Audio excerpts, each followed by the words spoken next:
Okay, hello. Welcome to the webinar. The presentation today is on defeating motions to compel arbitration. 6 strategies to keep your client out of arbitration.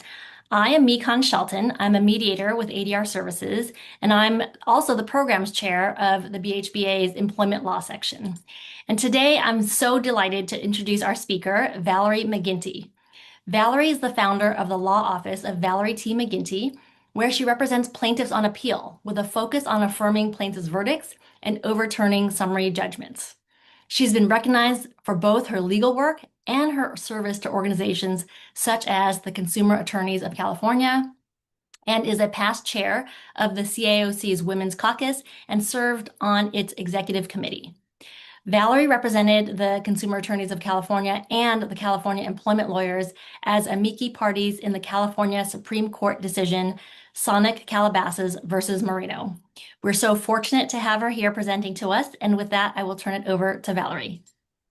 Wonderful. Thank you so much, Mekon, and thank you to the Beverly Hills Bar Association for having me here today. I'm so excited to talk with you all about one of my favorite topics, and I thought if it's possible to have just a little bit of information from you, if it's possible to drop into the chat.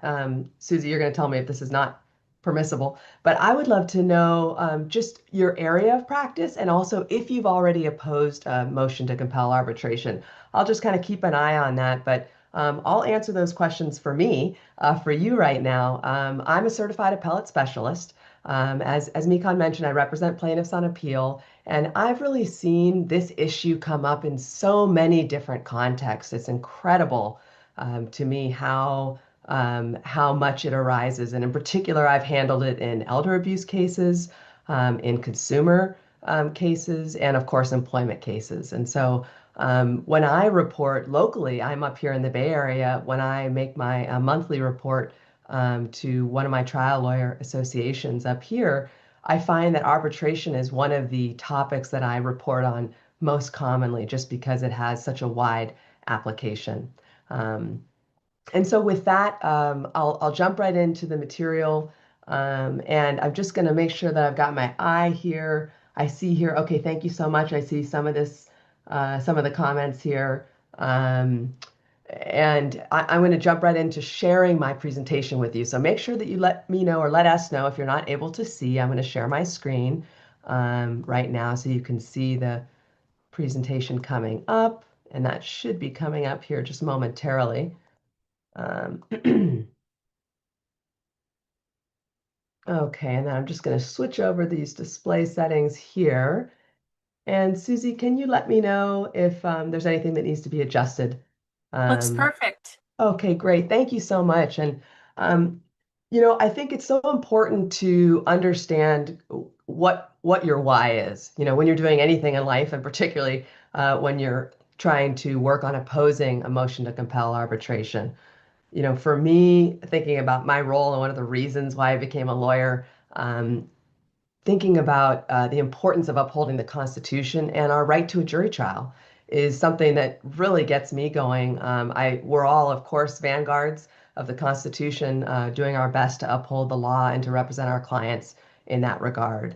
And so defending and standing up for the right to a jury trial is, to me, just kind of one of the seminal moments, really, of being a lawyer. So that's my why. I don't know if it gets you fired up the way it gets me fired up, but I find that, obviously related to the founding of this country, being judged by a jury of our peers was something that was really, really important, even in the very, very beginning of this nation. And I think it continues to be a defining aspect, of course, of our judicial system. So with that, that's my why. That's why I get so fired up. But even if you don't have something maybe as lofty as that, one of the things that is really indisputable is that a motion to compel arbitration is a seminal moment in your case. You might be continuing in the trial court, depending on how this comes out, or you might be off to arbitration, a completely different forum. And of course, what do we know about arbitration? Whether or not, you think strategically it's good or bad for your case. Probably if you're opposing a motion to compel arbitration, you're probably not super excited to go to arbitration. But what we know is that there's no judicial review. So I really encourage folks to think of this as kind of a moment where it's a dispositive motion, if you will. Treat it like a dispositive motion. And so marshal all of your resources. And forgive me, I'm still fighting a cold, so if I cough or sneeze, please bear with me. But so that's how I think of motions to compel arbitration and why I think they're so important. Excuse me. So one of the first things we're going to look at is, does the court have jurisdiction to rule? Now, this is often something that the other side's going to raise, right? They're going to say, oh, well, dear judge, you don't even have jurisdiction to rule on this because guess what?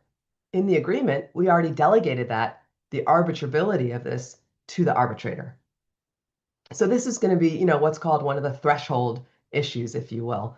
And looking at California law, happily, as the Dennison case points out, this is on the upper left box of your screen. Under California law, it is presumed that the judge will decide arbitrability unless there's clear and unmistakable evidence that the parties intended the arbitrator to decide that. So as we look at clear and unmistakable evidence, what constitutes that? And by the way, that's the same in federal. On the right side, you can see it applies both in state and federal court. Recently, the Second District agreed with that in the Villalobos case, this concept upholding the trial court's order denying arbitration on similar grounds as in Dennison. And so the question becomes, what kind of language shows clear and unmistakable intent? And we're going to focus on that in the next slide. One of the things that I know a lot of people have their eye on is kind of procedurally, how does this crop up? So often, because you're opposing this motion, the other side will have raised this in, what's called a threshold issue. And so if they're saying, oh, okay, judge, you don't even have jurisdiction to decide this, consider saying, well, even if you don't have jurisdiction, judge, you should still render an opinion on the other issues that are raised. Three of the cases that focus on this, the BD case. In that case, the Fourth District Court of Appeal, the Fourth District held that the dispute resolution policy clearly and unmistakably delegated arbitrability questions to the arbitrator. I do want to touch on the Nixon case. That is a 2023 case. In that case, the arbitration agreement had language that said the arbitrator, quote, and not any, had exclusive authority to resolve disputes. And so Nixon held that this language clearly and unmistakably assigns the enforceability issue to the arbitrator. But let's look at three cases where it was not delegated. And these three cases really focus on the AAA rules being incorporated. So AAA, if you incorporate the rules, the argument goes that that constitutes clear and unmistakable delegation. But courts have really uniformly held over the past couple of years that it does not. The AAA rules by themselves, incorporation of those rules does not constitute clear and unmistakable delegation. And the court says, in fact, specifically in the Becco case, the bottom case on your screen, the Becco case says, look, there's no evidence that the employee had any idea what the AAA rules might have meant, much less that he focused on this issue or knowingly agreed to delegate such disputes. Okay, getting to one of the foundational questions. Did the parties agree to arbitrate? We know that agreement is a cornerstone requirement of enforcing arbitration. Although public policy, of course, favors enforcing arbitration agreements, the key word there is agreement. So if they don't have an agreement, there is no public policy that favors enforcing it. And that's from, of course, the famous Armendariz case by the Supreme Court. Now, cases that examine this question might be, for example, in the digital consumer agreement context. So when a transaction occurs electronically, so picture this, you're sitting in a waiting room, and this is actually my case, the Doe versus Massage Envy case. You're waiting to get a massage, and you have to click through, it's only a couple minutes you have in the waiting room until your massage is beginning. So they said, oh, you got to take a look at this iPad and go through this. So you do the things. And it turns out that on one of the screens where you sign, it says, oh, by signing here, you're agreeing to these terms. And then if you click on that, you go to a completely different screen that actually has an arbitration agreement with a completely different entity. That was what happened in this case. And so the first district said, if you have someone who is checking a box or clicking a button and it does not manifest assent, that checking a box or clicking a button, unless there is a sufficiently conspicuous notice that tells consumers that they are entering a valid and enforceable arbitration agreement with the defendant. Now, in this case, the Massage Envy's electronic application did not do that. And so the court held there was no arbitration agreement between the parties. And one of the things that I think is so critical about helping the court understand these situations is using some screenshots. If you're able to do that in your briefing, if you're able to get that information, really make it really accessible to the court. I've been able to put that directly in my briefs in the Court of Appeal. But it helps the court see exactly, it really helps them walk through what it was like for the consumer, and see the injustice of it, kind of the bait and switch that's really taking place. Another situation where it comes up has to do with non-signatories, and this is typically in the elder abuse context. So arbitration cannot generally be forced on litigants, of course, who are not signatories of the arbitration agreement. For example, plaintiffs who are suing for their family members' wrongful death at a long-term care facility are, of course, suing in their own right. And so they're not ordinarily bound by their decedent's arbitration agreement. And that's the Holland versus Silver Screen Healthcare case from last year. So did the parties agree to arbitrate? A couple different examples here. On the left, with elder abuse, in an elder abuse case with an issue of authorized agency. So we're looking at whether the family member or representative who signed the agreement was authorized to do so on behalf of the elder. And that question often arises. The California Supreme Court, excuse me, recently decided that if a healthcare agent's power of attorney does not include the authority to bind the principal to a separate optional arbitration agreement, then there is no agreement. And that was clearly stated in the Herod case. That's a good one to know about from 2024. Also important to mention here is in 2025, Consumer Attorneys of California successfully lobbied for SB 82, along with other organizations, to stop infinite pre-dispute binding arbitration agreements. Corporations were improperly extending their arbitration clauses to entities with which an injured consumer has no direct relationship. So, real world example was the Disney Plus case. This problem surfaced a woman who died at a Disney-owned restaurant due to anaphylactic shock after repeatedly disclosing her allergy, I believe it was to shrimp. She asked whether or not, does the food contain shrimp? No, it doesn't. Unfortunately, she died. And her husband brought a wrongful death case against Disney. Disney then attempted to force him out of court and into binding arbitration. And their reasoning was, oh, look, you signed up for a Disney Plus trial 5 years earlier, and now you're, at a Disney property, a Disney-owned restaurant. And so that is really what inspired this legislation, and that's Civil Code Section 1670. So that's a good one to know about. Okay, and if there are any questions, I'm trying to monitor this. Oh, you guys are so supportive. Thank you. I've taken every medicine in the book, so I did not want to cancel on you because I know there's MCLE deadlines coming right up. So we will get through this, and hopefully we're going to get you some tips and tricks that you can use as you battle against these motions to compel arbitration that are so critical for your clients.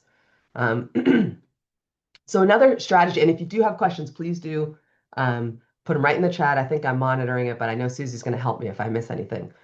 Another thing on your checklist is to say, to look at, is arbitration barred by law? Now, I would argue if it is, that goes to the threshold. So, they're going to maybe say at their threshold, maybe if they're on top of their game, if they have a jurisdictional argument to make, if they can argue that this issue of arbitrability was delegated to the arbitrator. If I were them, if I were making a motion, I would put that at the top as a threshold issue. But if you're opposing this motion, I would put that at the top, even before their threshold question of jurisdiction to me, because we know the trial court is authorized to interpret the law. And we know that the law, it makes illegal the arbitration of certain cases for certain reasons. So in any case, I would recommend putting, if this applies to your case, any of these issues, I would put it at the front. The first is a law that Congress passed in 2021, ending forced arbitration of sexual assault and sexual harassment act. Excuse me. Now, this says, quote, no pre-dispute arbitration agreement or pre-dispute joint action waiver shall be valid or enforceable if that case relates to sexual assault dispute or a sexual harassment dispute. It has been successfully applied by the courts to prevent arbitration of these claims. The plaintiff had to file a writ. The Court of Appeal granted the writ. That is the case of Casey versus Superior Court. It was last year. And the court did hold that that act preempts attempts under state law to compel arbitration of sexual harassment cases. So a good one to know about there. If you have that issue, I would certainly put it front and center. And then on the long-term care facilities, you want to look at whether they're receiving federal funding. And some of these I didn't know about until I went to go write this article. I mean, some of this you just have to look at the fine print. But there is a regulation that says that you may not enter into a pre-dispute agreement for binding arbitration with any resident where the arbitration agreement is a condition of admission into the facility if you are receiving federal funding. So that's a good one to know about. And on the California Secretary of State registration, this was a case came down in 2021, Taylor versus Eclipse Senior Living. And the defendant entity has to be registered with the California Secretary of State. And I think the idea is, look, if you're going to take advantage and leverage our laws, you've got to, be registered and also pay the dues. So if they're not registered, that entity may not compel arbitration. And there's a case on that. I see a question regarding the Secretary of State.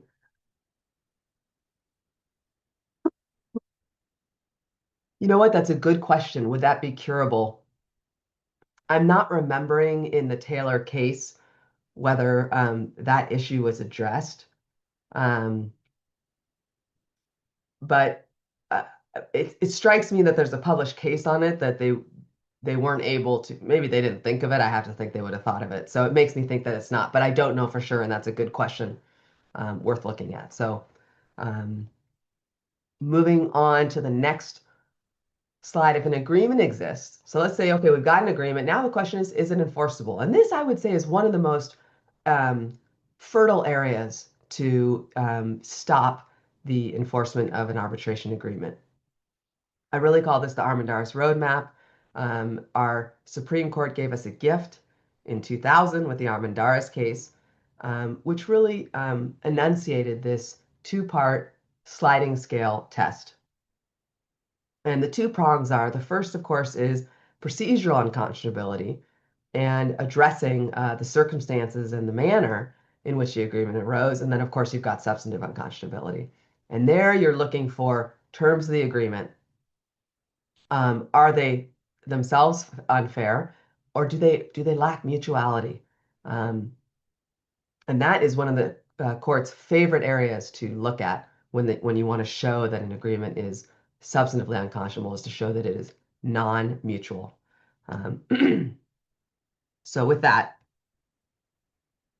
we'll get some recent examples here. Someone's asking Susie if we'll get a copy of the slides. I'm personally very happy to send anyone a copy of the slides if the organization does not provide it, if that's permissible, if that's okay with you, Susie. You could certainly drop my email in the chat, and anyone could email me. But Susie, I defer to you on that. Okay, if an agreement exists, is it enforceable? Here's some recent examples. 2025 cases, 3 of them. The Gerganis case, a trial court properly denied a motion to compel arbitration where multiple agreements simultaneously signed by the employee had the net effect of destroying mutuality. And so you want to be aware not just of this agreement, but what was kind of the whole context. Oh, okay, it was a packet. Well, what did the packet look like? There were 3 different things that were agreed on right around that time. Let's get all those agreements and put them together so that we can really understand the context that we're operating in. Another 2025 case, the Cruz versus Tapestry case.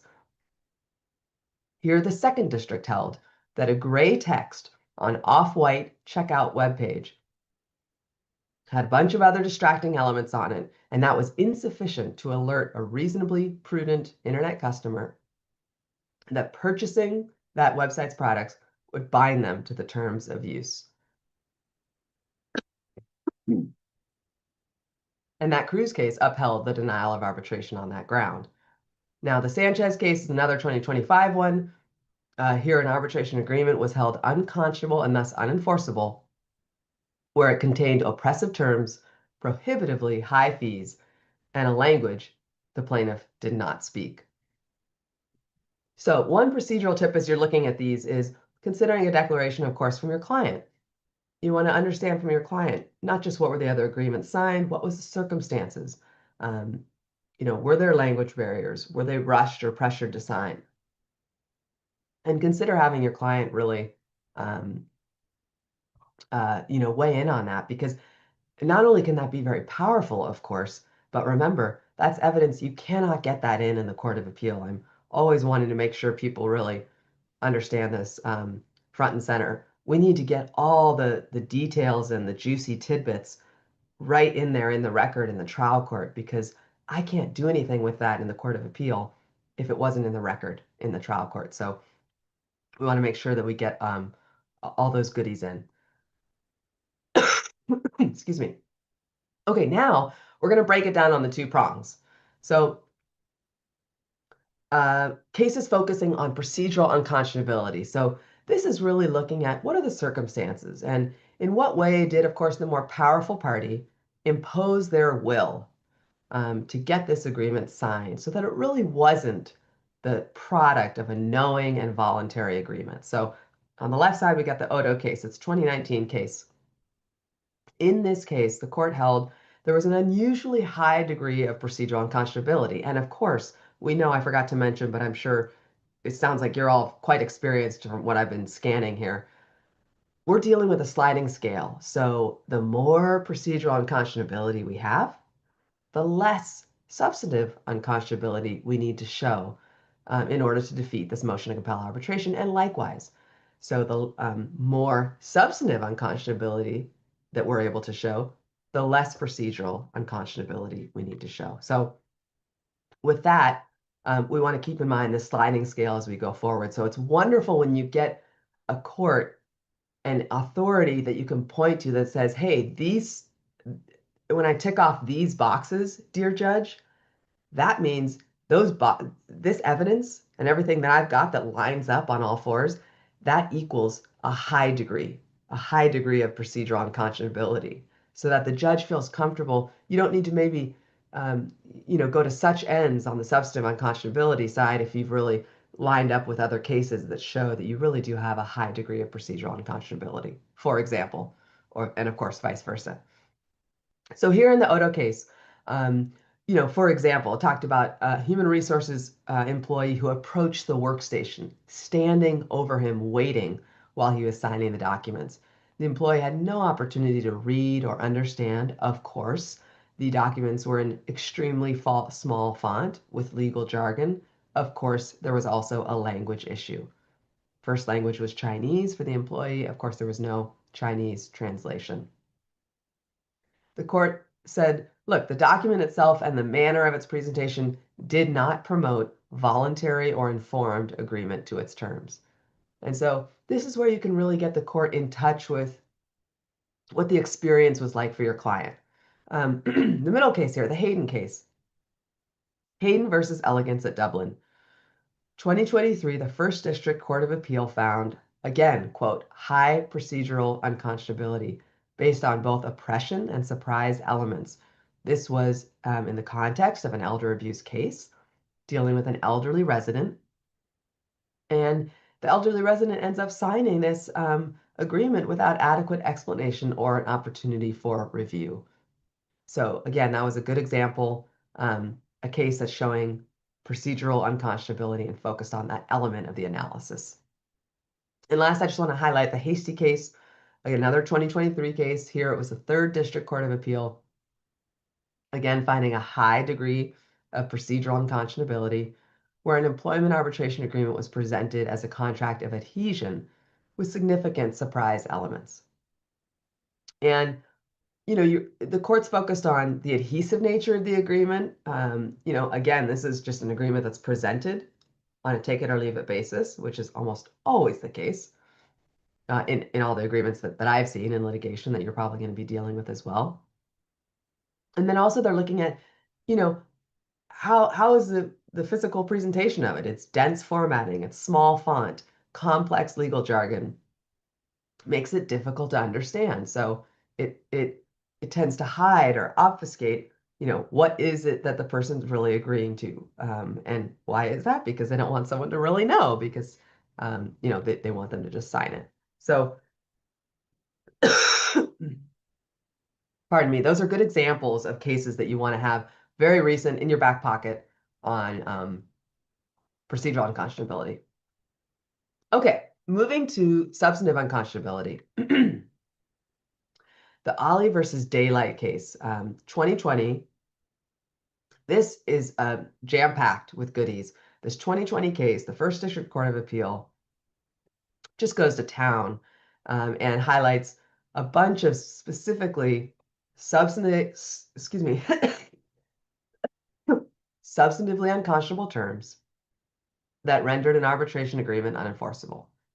So first they said, okay, the agreement has 120-day statute of limitations. I mean, this is outrageous. They said this is substantially shorter than the statutory limits for labor code claims. Typically, that's 3 to 4 year limitation periods, and now it's being shortened. I mean, this is an abridgment of people's rights, so it's substantively unconscionable. Another term.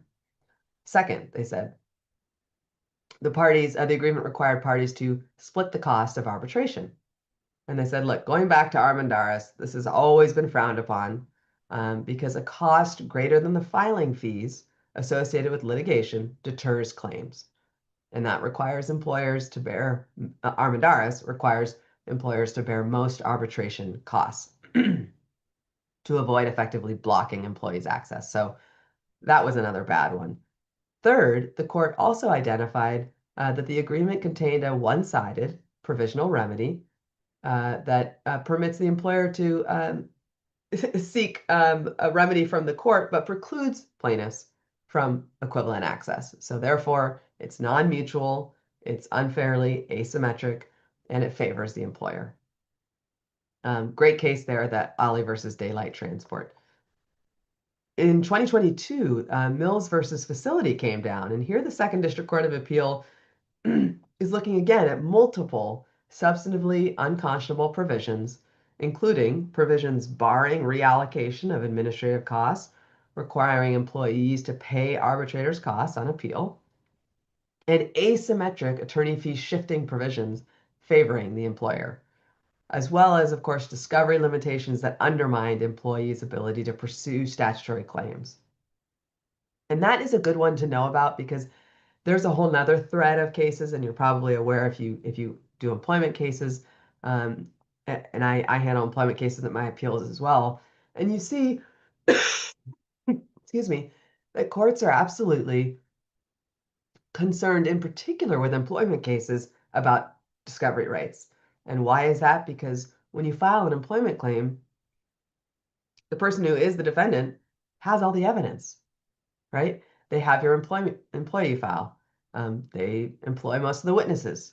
And so all of a sudden you're really in a vulnerable position, and courts do appreciate that aspect. And so they are particularly sensitive to provisions that abridge discovery rights in employment cases in particular. So that's something to watch out for. Last one I'm going to highlight here on the substantive unconscionability is 2024 case of Jenkins versus Dermatology Management. Again, here, the Second District Court of Appeal focused on the substantively unconscionable terms here in this employment arbitration agreement. Again, dealing with lack of mutuality, which is really just a key. If you can find non-mutual terms, that's really a winner when you're in the substantive unconscionability landscape. In addition, there were shortened statute of limitations provisions, cost-sharing requirements for arbitrator fees, and discovery limitations,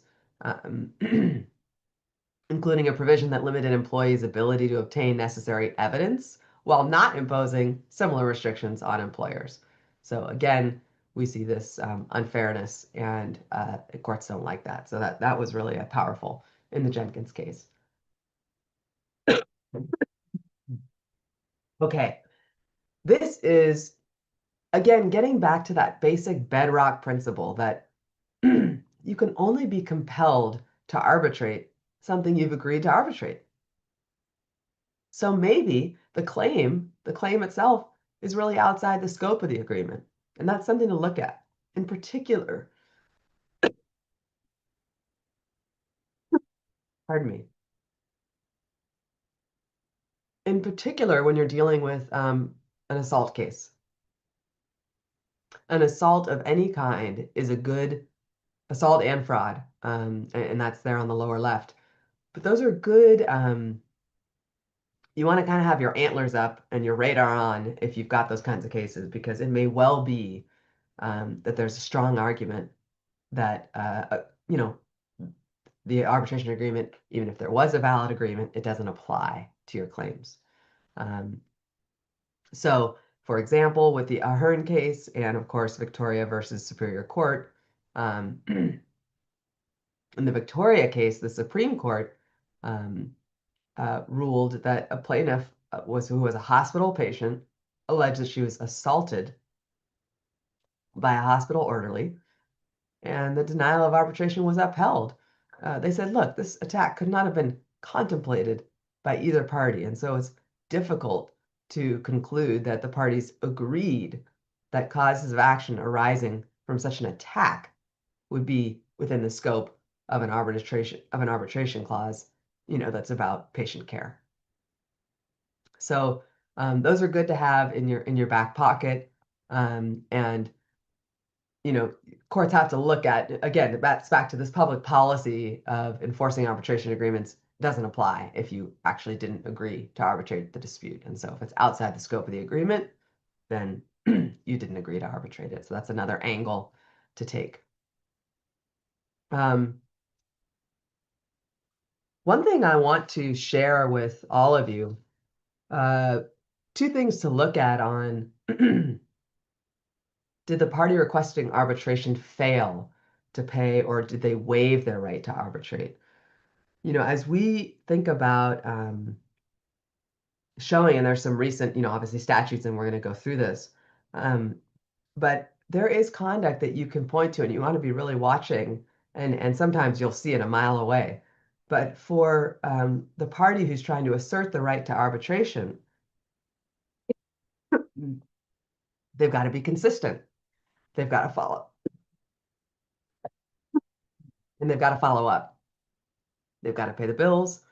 And those are requirements that can be enforced now by statute. So when we're talking about, and I'll take waiver first. When we're talking about waiver, courts apply a fact-intensive analysis. And this is something where you might really be taken by surprise when you get this motion to compel arbitration. you might be well down the road in litigation. Typically you see it early on. But sometimes, they might lie in wait and they might say, well, let's see, maybe this judge is going to be great. Maybe, excuse me, um, maybe we're going to have some advantages in this forum. And so maybe we want to stay in Superior Court. And you might realize that when they when they file a motion to compel right after they lost a big motion, maybe this whole time they've just been lying in wait to kind of decide when the right time was to do it. Or maybe they didn't realize, and maybe they just now realized, oh my gosh, there's this arbitration agreement and, let's try to assert our right to arbitrate. Whatever the case may be, here you are, you're well down the road in litigation, and all of a sudden you get this motion to compel arbitration. And that's a scenario where you really want to look at documenting um, the conduct, the way that they took advantage of the litigation process, the way that they availed themselves of the trial court before moving to compel arbitration. And you want to be able to make the argument that they have, through that conduct, waived their right to arbitration. And I'm going to share with you, and I apologize in advance because I got so excited about this that I went and found 3 cases that I wanted to make sure and share with you. And so these are not on the slides. Susie, if it's possible to share my email address um, in the chat, it's at valerie@plaintiffsappeals.com. But if you're able to just drop that into the chat, anybody could email me directly. I'd be happy to just send you just these 3 cases because these are not on the slides. And again, I apologize for that. But if you want that, I'm happy to get it to you. So the first one is a California Supreme Court decision, and it changed the way that courts look at waiver. In 2024, it's called Kwok versus California Commerce Club. The Supreme Court established the current standard for analyzing arbitration waiver claims in California. So Kwok held that to establish waiver under generally applicable contract law, the party opposing enforcement must prove by clear and convincing evidence that the waiving party knew of the contractual right and intentionally relinquished or abandoned it. The waiver inquiry now focuses exclusively on the waiving party's words or conduct with no requirement to demonstrate prejudice or harm resulting from the waiving party's conduct. So that's a big change because it used to be there was this kind of arbitration specific requirement that you also had to show prejudice.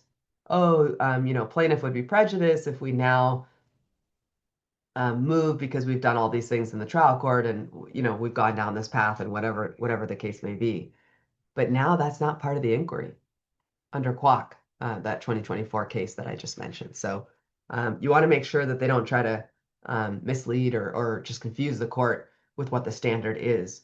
And you want to make sure that you've got that Kwok case in your back pocket. Okay, second case I wanted to share. This is again on waiver. It's called Ledger, Leger. And it's a 2022 case, Ledger versus RAC Rolling Hills. And this case demonstrates how strategic delay coupled with inconsistent litigation conduct constitutes waiver. So in this case, Active Care was an elder facility. They knew of the arbitration agreement, but they waited until, excuse me, but they waited until after receiving an adverse ruling on the plaintiff's motion for trial preference before filing its petition to compel arbitration. The Court of Appeal affirmed the trial court's waiver finding, noting that Active Care acted inconsistently with the right to arbitration by waiting until the court ruled on the trial preference motion, evidencing progress of the litigation machinery. And that's the 2022 Ledger case that I was just reporting on. The last one I wanted to share with you on waiver, and then I see a question and I'll go to that question next. It's called Davis versus Chic Shoes. So in this Davis case, this case illustrates how extensive delay combined with active litigation participation. Again, you want to have that. That's your favorite combination if you can show those things. A lot of delay, and they actively participated. And that equals waiver. So here the employer moved to compel arbitration 19 months after the plaintiff filed suit.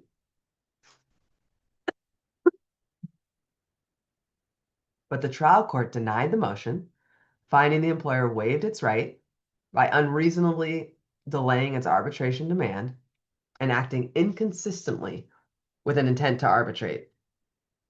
And here's a little key detail. Most damaging under the Davis case was a stipulation between the parties where the employer's counsel stated that they required additional time to complete necessary discovery and prepare for trial, which the court characterized as an affirmative averment that the employer intended to proceed to trial on the merits.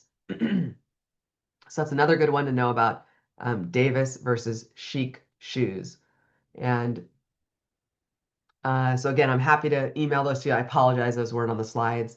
I hope I'm getting, I see, oh, there's a chat also. Oh, thank you, Susie. I see you dropped my email in the chat. Now I've got the chat box up and the question and answer. Okay, question. What about situations where the party who moved to compel fails to open it? Hmm. Hmm.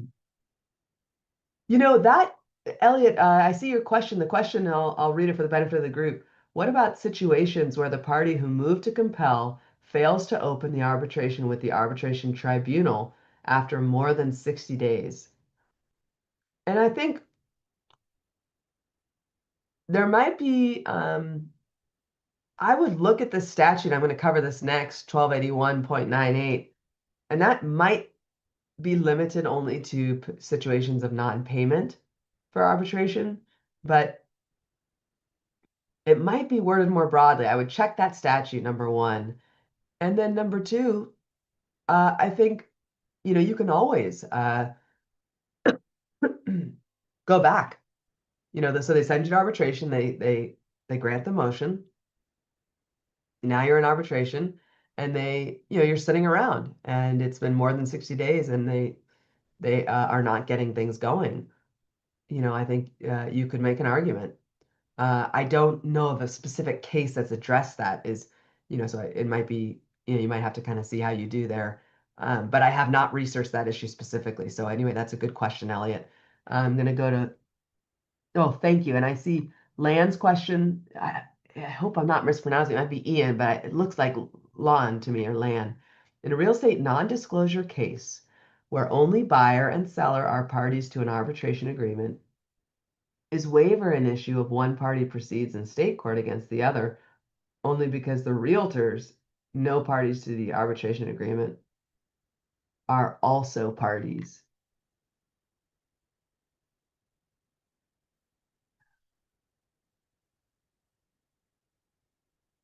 Only buyer and seller are parties to an arbitration agreement. It's the other only. Oh, the realtors are not. It's just the buyer and seller who are.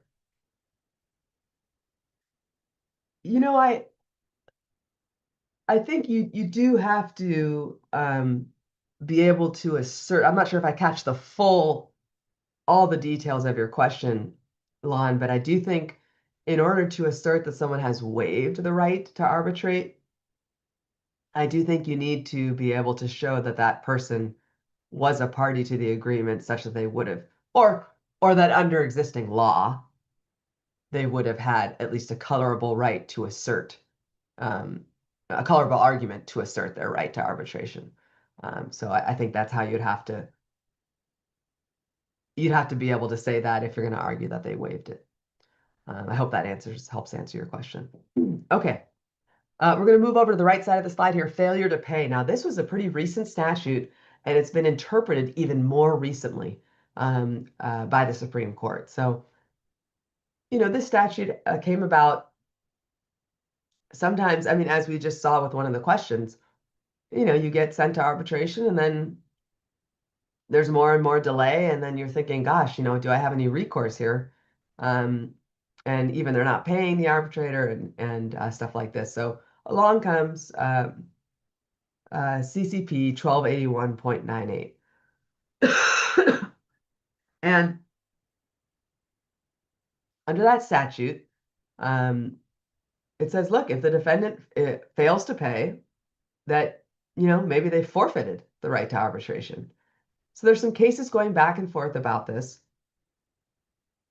But finally, just last year, the Hohenschelt, and I apologize if I'm mispronouncing it, Hohenschelt versus Superior Court 2025 Supreme Court case came down and held that, um, you know what? It's only if the failure to pay was willful, grossly negligent, or fraudulent. And if it wasn't those things, then the statute doesn't apply, is the way that they interpreted that. And before Hohenschelt was decided, there was conflicting appellate authority as to whether, excuse me, whether that consequence um, under 1281.98, whether the forfeiture would apply even to innocent missed deadlines. And so people started to say, well, gosh, if it's going to apply even to innocent deadlines, maybe the FAA preempts this statute.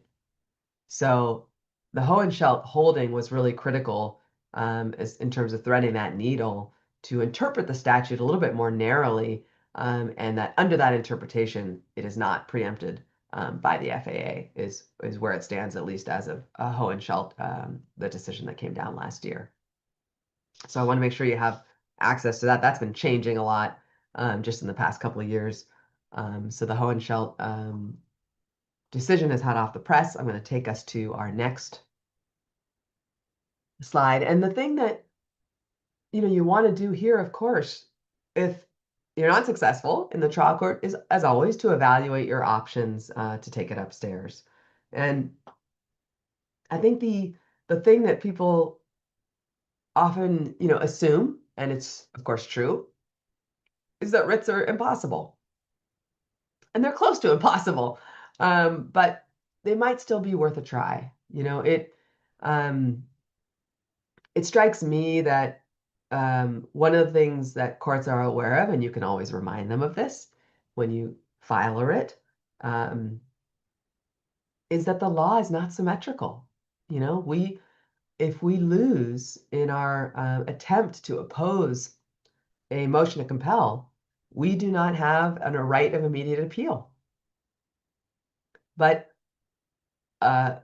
unsimilarly, if you lose a motion to compel that you bring, you do have an immediate right by statute. Absolutely. If they bring a motion to compel arbitration and we successfully oppose that and we get the order, the trial court issues an order denying arbitration, they can appeal that right away. We don't have that same option under the law, and the law is not symmetrical in that regard. And that's something that I think courts, because of that asymmetric nature, courts are also, of course, very mindful of economy of resources and the waste of resources in a process. And to send parties off to arbitration, that's unjustly foisted on them is a pretty big punishment. Particularly, as we've said before, we know that there's no judicial review of arbitration. They're not required to actually follow the law, and there's nothing that we can do about that. It's very difficult to have an arbitration award actually overturned. And so appellate courts do understand all of that. And I would say, whether it's unsaid or unspoken, excuse me, in my practice, I have had some of the best luck with writs on arbitration. And I've just seen that in my reading of cases. So I've got a couple authorities to share here with you. But I just want to kind of set that stage because, you know, generally I do really, I don't know if I would say discourage, but I really advise people to think carefully before, they say, oh, I'll take a writ. And it turns out it's a lot of work and, a very low probability of success. But with an order compelling arbitration, excuse me, it might be worth it because there's no judicial review of your award, or very limited judicial review, I should say, of your award. And obviously, your right to appeal afterward is maybe a little bit of a hollow right, and we'll get into that in a moment. But so consider doing a writ. If you're a party that's seeking relief from an order compelling arbitration based on their inability to pay, also, provides another basis for the court to grant relief from an arbitration that's been ordered. So if that applies to you, of course, or your client, make sure you have a declaration and the documentation to back it up to show that they're not able to pay the arbitration filing fee and costs. And proceeding via writ is certainly a proper route. And there's the Zemsch case, and the Parada versus Superior Court case that also said, in this case, the high cost of arbitrating before a three-judge panel and the amount of time necessary to complete arbitration justify reviewing the order compelling arbitration by writ of mandate. So good authorities to have in your back pocket, and obviously that's just a start, but you certainly do want to really make sure before you go into a writ. And again, so this is, when you're facing this motion to compel arbitration, really think about what is the evidence you might possibly want or need, from your client, related to finances, related to the circumstances, the other agreements that were signed, and the like. So that's something to keep in mind. Excuse me. And then, you know, of course, you can take an appeal, but as I mentioned or alluded to earlier, I consider it a little bit of a hollow right. We have to remember that if you appeal after the award, of course, that means that you lost the arbitration. I mean, if you win at arbitration, you probably would not be appealing, right? So it's just a little bit hard to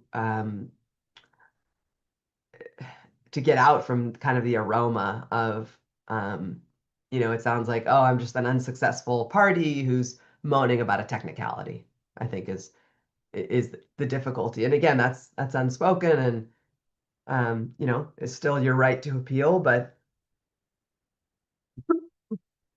um, I have not had success with those, and I think I wish we could change the law and just make it a symmetrical right so that, whether you win or lose the motion, that's an appealable issue, right then.